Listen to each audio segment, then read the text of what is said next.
ನಮಸ್ತೆ ಆತ್ಮೀಯರೇ, ನಿಮ್ಮೆಲ್ಲರ ಹಿತೈಷಿ ಆಧ್ಯಾತ್ಮಿಕ ಚಿಂತಕ, ಶಿಕ್ಷಕ, ಚಿತ್ತಚೇತನ ಬ್ರಹ್ಮ. ಸ್ನೇಹಿತರೆ, ಇಂದಿನ ವಿಷಯ, ನನಗೆ ದುಡ್ಡು ಬೇಕು, 10 ಕೋಟಿ ದುಡ್ಡು ಬೇಕು, ಒಬ್ಬರಿಗೆ 100 ಕೋಟಿ ದುಡ್ಡು ಬೇಕು, ಒಬ್ರಿಗೆ 1000 ಕೋಟಿ ಬೇಕು, ಒಬ್ರಿಗೆ 1,00,000 ಕೋಟಿ ಬೇಕು, ಒಬ್ರಿಗೆ ನಾನು ಹೆಸರು ಮಾಡಬೇಕು, ವರ್ಲ್ಡ್ ರೆಕಾರ್ಡ್ ಮಾಡಬೇಕು, ಗಿನ್ನಿಸ್ ರೆಕಾರ್ಡ್ ಮಾಡಬೇಕು. ಇಟ್ಟು ಬರ್ತಾರೆ ಪಾಪ ಯುವಕರು, ಬಿಸಿ ರಕ್ತದ ಯುವಕರು ಬರ್ತಾರೆ, ಕೇಳ್ತಾರೆ ನನಗೆ ಹಂಗೆ ಮಾಡಬೇಕು, ಹೀಗೆ ಮಾಡಬೇಕು ಅಂತ. ಖಂಡಿತವಾಗ್ಲೂ ನೀವು ಕೇಳುವಂತಹ ಪ್ರಶ್ನೆ ಪ್ಲಸ್ ಇಲ್ಲಿ ಬಂದಂಥವರು ಅನುಭವಗಳನ್ನು ಇಂದಿನ ವಿಷಯವಾಗಿ ತಗೊಂಡಿದ್ದೀನಿ.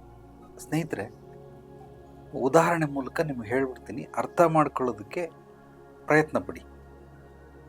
ಈಗ ಸಮುದ್ರ ಇದೆ ನನ್ನ ಹತ್ರ.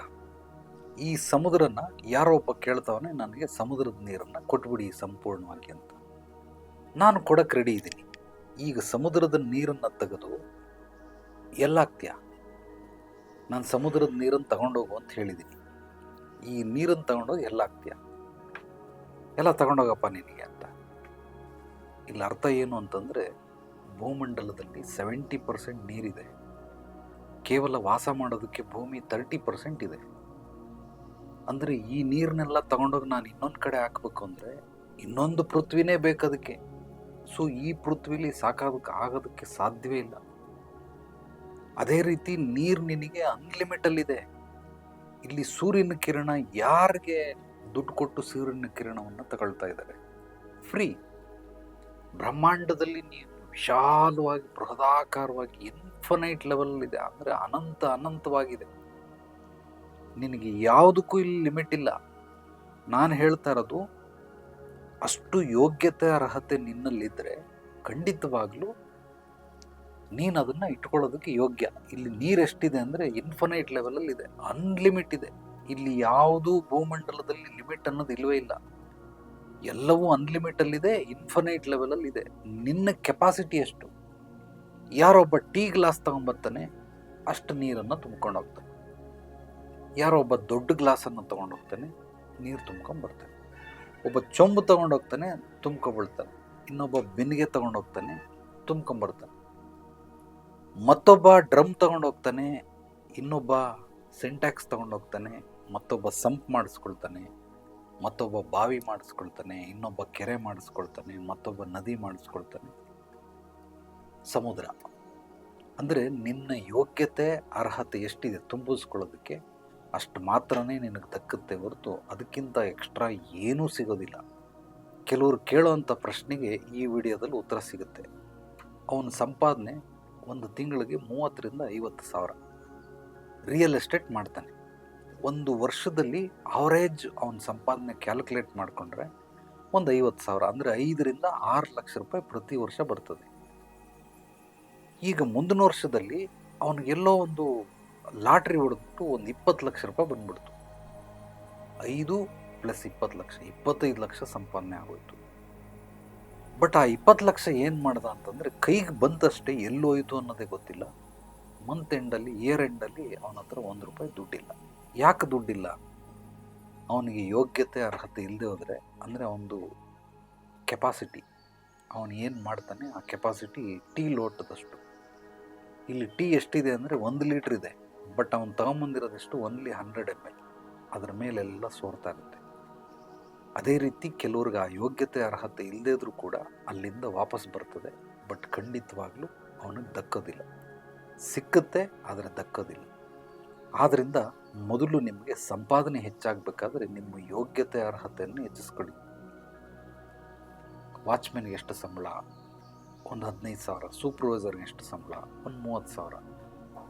ಅಸಿಸ್ಟೆಂಟ್ ಮ್ಯಾನೇಜರ್ ಎಷ್ಟು ಸಂಬಳ? 50,000. ಮ್ಯಾನೇಜರ್ಗೆ ಎಷ್ಟು? 1 ಲಕ್ಷ. ಜನರಲ್ ಮ್ಯಾನೇಜರ್ಗೆ ಎಷ್ಟು? 2 ಲಕ್ಷ. ಈಗ ವಾಚ್ಮೆನ್ಗೆ ನೀನು ಏನೇ ಮಾಡಿ ನನಗೆ 1 ಲಕ್ಷ ಬೇಕು ಅಂದರೆ ಕೊಡೋದಕ್ಕೆ ಸಾಧ್ಯವೇ ಇಲ್ಲ. ಒಂದು 10% ಜಾಸ್ತಿ ಕೊಡ್ಬೋದು, 20% ಕೊಡ್ಬೋದು. ತುಂಬ ಹಾರ್ಡ್ ವರ್ಕ್ ಮಾಡ್ತಾನೆ ಅಂದರೆ ಒಂದು 5,000 ಸೇರಿಸ್ಕೊಡ್ಬೋದು. ಅದಕ್ಕಿಂತ ಹೆಚ್ಚಾಗಿ ಕೊಡೋದಕ್ಕೆ ಸಾಧ್ಯವಿಲ್ಲ. ಅದೇ ರೀತಿ ವಾಚ್ಮೆನ್ ಕೂಡ 1 ಲಕ್ಷ ರೂಪಾಯಿ ಸ್ಯಾಲ್ರಿ ತೊಗೊಳ್ಬೋದು. ಅದಕ್ಕೊಂದು ಸಿಸ್ಟಮ್ ಆ್ಯಂಡ್ ಪ್ರೋಸೆಸ್ ಇದೆ. ಆ ಸಿಸ್ಟಮ್ ಆ್ಯಂಡ್ ಪ್ರೋಸೆಸ್ನ ಅರ್ಥ ಮಾಡಿಕೊಂಡ್ರೆ ಎಲ್ಲರೂ ಯಾವ ಲೆವೆಲ್ಗೆ ಬೇಕಾದರೂ ಹೋಗಬಹುದು. ಆದರೆ ಆ ಯೋಗ್ಯತೆ, ಅರ್ಹತೆಯನ್ನು ಇಟ್ಕೊಳ್ದೇನೆ ನಾನು ಇಷ್ಟು ಸಂಪಾದನೆ ಮಾಡ್ತೀನಿ, ನನಗೆ ಇಷ್ಟು ಬೇಕು ಅಂತ ಕೇಳ್ತಾರಲ್ಲ, ಖಂಡಿತವಾಗ್ಲೂ ನಿಸರ್ಗ ಪೂರೈಸೋದಿಲ್ಲ. ಏನೇ ಬೇಕಾದರೂ ಮೊದಲು ಆ ಒಂದು ಯೋಗ್ಯತೆ ಅರ್ಹತೆಯನ್ನು ಬೆಳೆಸ್ಕೊಡಿ. ಕೆಲವರೆಲ್ಲ ಬರ್ತಾರೆ ಇಲ್ಲಿ ಕೌನ್ಸಿಲಿಂಗ್ಗೆ. ಈ ಇತ್ತೀಚಿನ ದಿನಗಳಲ್ಲಿ ಹೆವಿ ಪ್ರೆಷರ್ ಆ್ಯಂಡ್ ಡಿಪ್ರೆಷನ್, ಇದು ಎರಡು ಮುಖ್ಯ ದ್ವಾರಗಳು.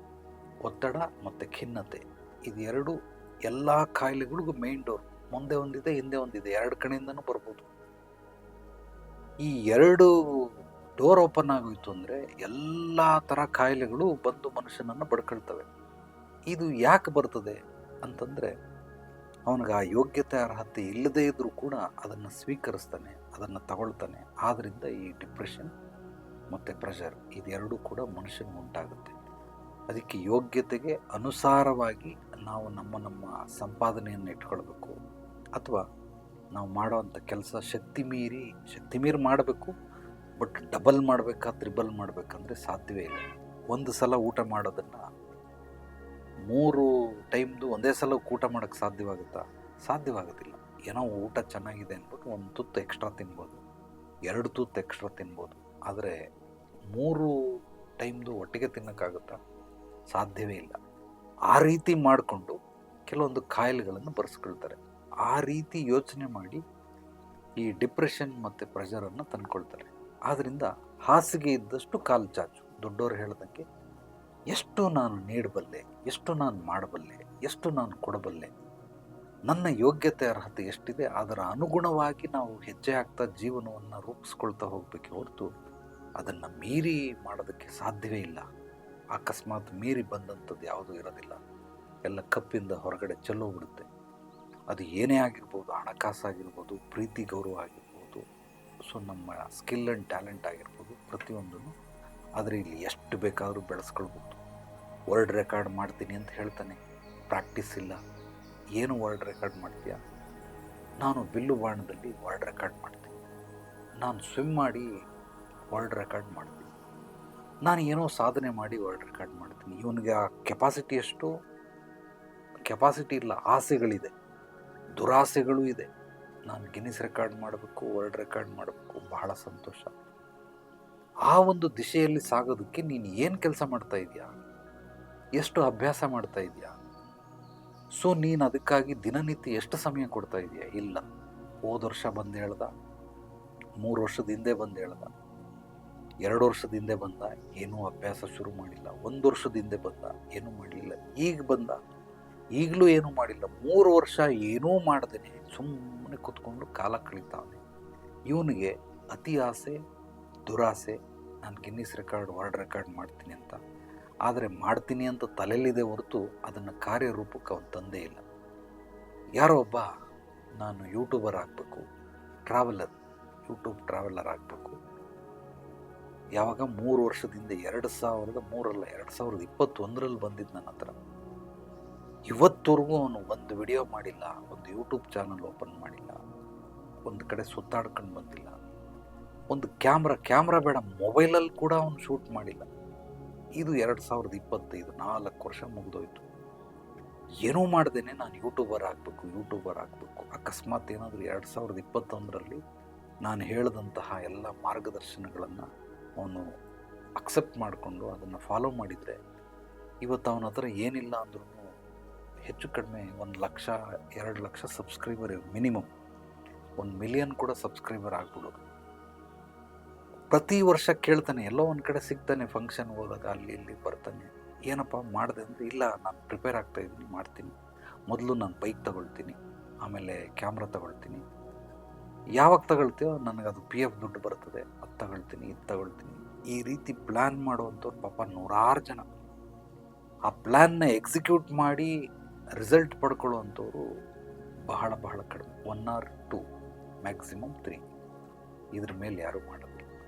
ಆದ್ದರಿಂದ ಇದೆಲ್ಲ ಏನು ಮಾಡುತ್ತೆ, ನಿಮಗೆ ಅನಾರೋಗ್ಯವನ್ನು ಉಂಟು ಮಾಡ್ತದೆ. ಅಂದರೆ ಒಂದು ಗಿಲ್ಟಿ ಫೀಲ್ ನಿಮಗೆ, ಈ ಟಾಸ್ಕ್ ಕಂಪ್ಲೀಟ್ ಮಾಡಲಿಲ್ಲ, ಆದ್ದರಿಂದ ನಾನೊಂಥರ ಪಾಪಿ, ನನ್ನ ಕೈಲಿ ಏನೂ ಆಗಲ್ಲ, ನಾನು ಏನು ಅಂದ್ಕೊಂಡ್ರು ಮಾಡಲ್ವೇನೋ ಅಂತ ಅಂದ್ಕೊಳ್ಳೋದು ಮಾತ್ರ ದೊಡ್ಡದಾಗಿ. ಆದರೆ ಅದಕ್ಕೆ ಮೊದಲನೇ ಹೆಜ್ಜೆ ಇಟ್ಟೇ ಇಲ್ಲ. ಇನ್ನು 5 ವರ್ಷದಲ್ಲಿ ದಿನಕ್ಕೊಂದೊಂದು ವಿಡಿಯೋ ಮಾಡಿದರು, 365 ವಿಡಿಯೋ. ಒಂದು 15 ವಿಡಿಯೋ ಮಿಸ್ ಆದ್ರೂ 350 ವಿಡಿಯೋ, 5 ವರ್ಷ. 700, 700, 1400, 1800 ವಿಡಿಯೋಗಳನ್ನು ಮಾಡ್ಬೋದಾಗಿತ್ತು ಅವನು. ಬಟ್ ಮಾಡಲಿಲ್ಲ. ಮಾಡಿದರೆ 1800 ವಿಡಿಯೋ ಇವತ್ತು ಅವನು ಒಂದಷ್ಟು ಫೇಮಸ್ ಆಗ್ಬೋದು. ಆದ್ದರಿಂದ ಎಲ್ಲರೂ ಕೂಡ ಅಂದ್ಕೊಳ್ತಾರೆ, ದೊಡ್ಡ ದೊಡ್ಡ ಟಾರ್ಗೆಟ್ಗಳನ್ನು ಅನ್ಕೊಂಬಿಡ್ತಾರೆ, ಬಟ್ ರೀಚ್ ಆಗೋದಿಲ್ಲ. ಆದ್ದರಿಂದ ಅಂದ್ಕೊಳ್ಳೋದು ತಪ್ಪಲ್ಲ. 5 ವರ್ಷದ ಟಾರ್ಗೆಟ್ ರೀಚ್ ಆಗೋದಕ್ಕೆ ನಾನು 1 ವರ್ಷದಲ್ಲಿ ಏನೇನು ಮಾಡಬೇಕು, ಆ 1 ವರ್ಷದ ರೀಚ್ ಮಾಡೋಕ್ಕೆ 3 ತಿಂಗಳಲ್ಲಿ ಏನೇನು ಮಾಡಬೇಕು, ಆ 3 ತಿಂಗಳು ರೀಚ್ ಮಾಡೋಕ್ಕೆ 1 ತಿಂಗಳಲ್ಲಿ ಏನು ಮಾಡಬೇಕು, 1 ತಿಂಗಳು ರೀಚ್ ಮಾಡೋದಕ್ಕೆ 4 ವಾರದಲ್ಲಿ ಏನೇನು ಮಾಡಬೇಕು, ಸದ್ಯಕ್ಕೆ ಈ ವಾರ ಏನು ಮಾಡಬೇಕು, ನಾನು ಸೋಮವಾರದಿಂದ ಭಾನುವಾರದವರೆಗೂ ಏನು ಮಾಡಬೇಕು, ಆ ಸಾಧನೆಗಾಗಿ ನಾನು ಎಷ್ಟು ಸಮಯ ಕೊಡ್ತಾ ಇದ್ದೀನಿ, ಇದನ್ನು ಯಾರೂ ಕ್ಯಾಲ್ಕುಲೇಟ್ ಮಾಡಲ್ಲ. ದೊಡ್ಡದಾಗಿ ನಿರ್ಧಾರ ಮಾಡಿಬಿಡೋದು, ಹೆಜ್ಜೆನೇ ಇಡೋದಿಲ್ಲ. ಯಾರೋ ಒಬ್ಬ ನಾಯಕನಾಗ್ತೀನಿ ಅಂತ ಬಂದ, ಅವನು 10 ವರ್ಷ ಆದರೂ ನಾಯಕ ಆಗಿಲ್ಲ. ಈಗ ನಾಯಕನ ತಂದೆ ಪಾತ್ರ ಮಾಡೋದಕ್ಕೆ ಲಾಯಕ ಆಗ್ಬಿಟ್ಟವನೇ. ಹಂಗೆ ಹೊಟ್ಟೆಗಿಟ್ಟೆ ಎಲ್ಲ ಬೆಳೆಸ್ಕೊಂಡು ವಿಚಿತ್ರವಾಗಿ ಆಗ್ಬಿಟ್ಟವನೆ. ಸೊ ಇಲ್ಲಿ ಅಂದ್ಕೊಳ್ಳೋದು ಬಹಳ ಜನ, ಒಬ್ಬರಲ್ಲ ಇಬ್ಬರಲ್ಲ, 100ಕ್ಕೆ 100 ಜನನೂ ಅಂದ್ಕೊಳ್ತಾರೆ. ಆದರೆ ಅದನ್ನು ಕಾರ್ಯರೂಪಕ್ಕೆ ತರೋದೇ ಇಲ್ಲ. ಅವ್ರು ಎಷ್ಟೋ ಆಸೆಗಳು ಮನಸ್ಸೊಳಗಡೆನೇ ಹುಟ್ಟಿತು, ಮನಸ್ಸೊಳಗಡೆನೇ ರುಚಿ ಪಟ್ಕೊಂಡು ನೆಕ್ಕದ ಸ್ವಲ್ಪ, ಸೊ ಮನಸ್ಸೊಳಗಡೆನೇ ಸತ್ತೋಯ್ತು. ಅವನ ಜೀವನೂ ಕಳ್ಕೊಂಬಿಟ್ಟ. ಈಗ ಯಾವುದೇ ರೀತಿ ಏನೂ ಮಾಡೋ ಪರಿಸ್ಥಿತಿಲಿಲ್ಲ. ಆದ್ದರಿಂದ ದಯವಿಟ್ಟು ಅಂದ್ಕೊಳ್ಳೋದು ತಪ್ಪಲ್ಲ. ಮೊದಲು ಒಂದು ಸಣ್ಣ ಟಾಸ್ಕನ್ನು ಪೂರೈಸಿ, ನಿಮ್ಮ ಬ್ರೈನ್ ಅದಕ್ಕೆ ಒಂದು ಚಪ್ಪಾಳೆಯನ್ನು ತಟ್ಟುತ್ತೆ. ಆ ಸಣ್ಣದಾದ್ಮೇಲೆ ಅದಕ್ಕಿಂತ ಸ್ವಲ್ಪ ಹೆಚ್ಚಾಗಿರೋದು, ಅಧಿಕವಾಗಿರೋದನ್ನು ಟಾಸ್ಕ್ ಪೂರೈಸಿ ಮತ್ತೆ ಚಪ್ಪಾಳೆ ಹೊಡೆಯುತ್ತೆ. ಅದಾದಮೇಲೆ ಅದಕ್ಕಿಂತ ಸ್ವಲ್ಪ, ಹೀಗೆ ಹಂತವಾಗಿ ನಿಮ್ಮ ಬ್ರೈನನ್ನು ಪ್ರಿಪೇರ್ ಮಾಡ್ಕೊಳ್ಬೇಕು ಹೊರತು ಒಂದೇ ಸಲ ನಾನು ಆ ಟಾಸ್ಕ್ ಮಾಡ್ತೀನಿ ಅಂದರೆ ಅದು ಒಪ್ಕೊಳ್ಳೋದಕ್ಕೆ ಸಾಧ್ಯವೇ ಇಲ್ಲ. ನೀನು ಕೆಲಸ ಮಾಡ್ತಾ ಇರೋದು ಕೂಲಿ ಕೆಲಸ, ನಾನು ತಿಂಗಳಿಗೆ 1 ಕೋಟಿ ದುಡಿತೀನಿ ಅಂತ ಅಂದ್ಕೊಂಬಿಟ್ಟ. ಕೂಲಿ ಕೆಲಸ ಮಾಡ್ತಾವನು, ದಿನಕ್ಕೆ 300 ರೂಪಾಯಿ ಸಂಪಾದನೆ ಮಾಡ್ತಾನೆ. 1 ಕೋಟಿ ಯಾವ ಕಾಲಕ್ಕೆ ಮಾಡ್ತಾನೆ, ಹೆಂಗೆ ಮಾಡ್ತಾನೆ, ಓದಿದೆಯಾ ಇಲ್ಲ, ನಿನಗೇನಾದರೂ ಸ್ಕಿಲ್ ಟ್ಯಾಲೆಂಟ್ ಗೊತ್ತಾ, ಗೊತ್ತಿಲ್ಲ. ಹೋಗಲಿ, ಭಾಷೆ ಗೊತ್ತಾ, ಗೊತ್ತಿಲ್ಲ. ಕಮ್ಯುನಿಕೇಷನ್ ಸ್ಕಿಲ್ ಗೊತ್ತಾ, ಗೊತ್ತಿಲ್ಲ. ಕನ್ವಿನ್ಸ್ ಮಾಡೋದು ಗೊತ್ತಾ, ಗೊತ್ತಿಲ್ಲ. ಏನೂ ಗೊತ್ತಿಲ್ಲದಿರೋ 1 ಕೋಟಿ ಹೆಂಗಯ್ಯ ದುಡಿತೀಯ ತಿಂಗಳಿಗೆ ಕೂಲಿ ಕೆಲಸ ಮಾಡ್ಕೊಂಡು? 10 ವರ್ಷದಿಂದ ಕೂಲಿ ಕೆಲಸ ಮಾಡ್ಕೊಂಡು 5 ವರ್ಷ ಆದಮೇಲೆ ಕೇಳಿದೆ, ಈಗಲೂ ಕೂಲಿ ಕೆಲಸ ಮಾಡ್ತಾನೆ. 2 ವರ್ಷದ ಹಿಂದೆ ಕೇಳಿದೆ, ಆಗಲೂ ಕೂಲಿ ಕೆಲಸ ಮಾಡ್ತಾನೆ, ಈಗಲೂ ಕೂಲಿ ಕೆಲಸ ಮಾಡ್ತಾನೆ. ಕೋಟಿ ಯಾವಾಗ ಮಾಡಿದೆ, ಎಲ್ಲಿ ಮಾಡ್ದ? 10 ವರ್ಷದ ಹಿಂದೆ 1 ಕೋಟಿಗೆ ಒಂದು ಬೆಲೆ ಇತ್ತು, ಈಗ ಅದು 1 ಕೋಟಿಗೆ ಬೆಲೆ ಇಲ್ಲ. ಇನ್ನು ಮುಂದೆ ಹೋದರೆ 1 ಕೋಟಿ ರೂಪಾಯಿ ಕೂಡ 100 ರೂಪಾಯಿ ಲೆಕ್ಕದಲ್ಲಿ ಆಗ್ಬಿಡ್ತದೆ. ಅದು ಸಾಧ್ಯವೇ ಇಲ್ಲ. ಅವನಿಗೆ ಆಲ್ರೆಡಿ ಏಜ್ ಆಗುತ್ತೆ, ಇನ್ನೇನು ಸಾಯೋ ವಯಸ್ಸು ಇನ್ನೊಂದು 5 ವರ್ಷ ಇರ್ಬೋದು, ಅಥವಾ 6-7 ವರ್ಷ ಇರ್ಬೋದು, ಸತ್ತೋಗ್ತಾರೆ. ಆದ್ದರಿಂದ ನಿಮ್ಮ ಬ್ರೈನನ್ನು ಹಂತವಾಗಿ ಯಾವಾಗಲೂ ಫಿಕ್ಸ್ ಮಾಡಿ, ಅದಕ್ಕೆ ಅಭ್ಯಾಸ ಮಾಡಿಸಿ, ಏನನ್ನು ಬೇಕಾದರೂ ಮಾಡಿಬಿಡುತ್ತೆ. ಈ ದೇಹ, ಈ ಮನಸ್ಸು, ಆತ್ಮ ನಿಮ್ಮ ಜೀವನವನ್ನು ರೂಪಿಸ್ಕೊಳ್ಳೋದಕ್ಕೋಸ್ಕರನೇ ಪರಮಾತ್ಮ ಕೊಟ್ಟಿರುವಂಥ ಅತ್ಯದ್ಭುತವಾದ ಇನ್ಸ್ಟ್ರೂಮೆಂಟ್. ಈ ಇನ್ಸ್ಟ್ರೂಮೆಂಟನ್ನು ಒಂದೇ ಸಲ ಕಷ್ಟಕ್ಕೆ ತಳ್ಳೋ ಬದಲು ಹಂತವಾಗಿ ತಳ್ತಾ ಹೋದರೆ 1 ಕಷ್ಟ ಅಲ್ಲ, 10 ಕಷ್ಟಗಳು, 100, 1000, ಲಕ್ಷ ಕಷ್ಟಗಳು ಬಂದರೂ ಎದುರಿಸ್ತವೆ. ಆದ್ದರಿಂದ ಪ್ರಿಪ್ರೇಷನ್ ಬಹಳ ಮುಖ್ಯ. Anything is possible, everything is possible when you know the system and process. ಆ ಸಿಸ್ಟಮ್ ಪ್ರೋಸೆಸ್ ಯಾರ್ಯಾರು ಗೊತ್ತಿದೆ, ಇವರೆಲ್ಲರೂ ಕೂಡ ಅದೃಷ್ಟವಂತರೆ, ಇವರೆಲ್ಲರೂ ಕೂಡ ಬೆಳೆದೇ ಬೆಳೀತಾರೆ. ಇವರು ಅಂದುಕೊಂಡಂತಹ ಬದುಕನ್ನು ನಿರ್ಮಿಸ್ಕೊಳ್ಳೋಕ್ಕೆ ಸಂಪೂರ್ಣವಾಗಿ ಸಹಾಯ ಆಗುತ್ತೆ. ನಿಮಗಿದು ಆಗ್ತಿಲ್ಲ ಅಂತಂದರೆ ನೇರವಾಗಿ ಬಂದು ಭೇಟಿ ಮಾಡಿ, ನಿಮ್ಮ ಹಿನ್ನೆಲೆ ಪೂರ್ವಾಪರ ತಿಳಿದ ನಂತರ ಹಂತವಾಗಿ ನಿಮ್ಮ ಗುರಿಗೆ ಸಹಾಯ ಮಾಡೋದಕ್ಕೆ ಸದಾ ಸಿದ್ಧನಾಗಿರುತ್ತೆ. ಸೊ ಐ ನೀಡ್ ಅಪಾಯಿಂಟ್ಮೆಂಟ್ ಅಂತೇಳಿ ನನ್ನ ವಾಟ್ಸಪ್ ನಂಬರ್ಗೆ ಒಂದು ಟೆಕ್ಸ್ಟ್ ಮೆಸೇಜ್ ಕಳಿಸಿದ್ರೆ ನಾನು ನಿಮಗೆ ಡೀಟೇಲನ್ನು ಕಳಿಸ್ತೀನಿ. ನಮ್ಮ ಚಾನಲನ್ನು ಮೊದಲನೇ ಸಲ ಭೇಟಿ ನೀಡಿದರೆ ಸಬ್ಸ್ಕ್ರೈಬ್ ಮಾಡಿ, ಲೈಕ್ ಮಾಡಿ, ಕಮೆಂಟ್ ಮಾಡಿ ನಿಮ್ಮ ಅನಿಸಿಕೆ ಅಭಿಪ್ರಾಯಗಳನ್ನು. ಈ ವಿಡಿಯೋವನ್ನು ನಿಮ್ಮೆಲ್ಲ ಆತ್ಮೀಯರಿಗೆ, ಸ್ನೇಹಿತರಿಗೆ ತಪ್ಪದೇ ಮರೆಯದೆ ಶೇರ್ ಮಾಡಿ. ನನ್ನ ವಾಟ್ಸಪ್ ನಂಬರ್ಗೆ ವಾಯ್ಸ್ ಮೆಸೇಜ್ ಕೂಡ ಕಳಿಸ್ಬೋದು. ಎಲ್ರಿಗೂ ಒಳ್ಳೆಯದಾಗಲಿ. ನಾಳೆ ಮತ್ತೆ ಭೇಟಿಯಾಗೋಣ. ಮತ್ತಷ್ಟು ಸತ್ವಭರಿತ ವಿಚಾರಗಳೊಂದಿಗೆ ಎಲ್ಲರೊಳಗಡೆಯಿರುವ ಭಗವಂತನಿಗೆ ನನ್ನ ಭಕ್ತಿಪೂರ್ವ ಪ್ರಣಾಮಗಳು. ಸರ್ವೇ ಜನೋ ಸುಖಿನೋ ಭವಂತು. ಶುಭರಾತ್ರಿ.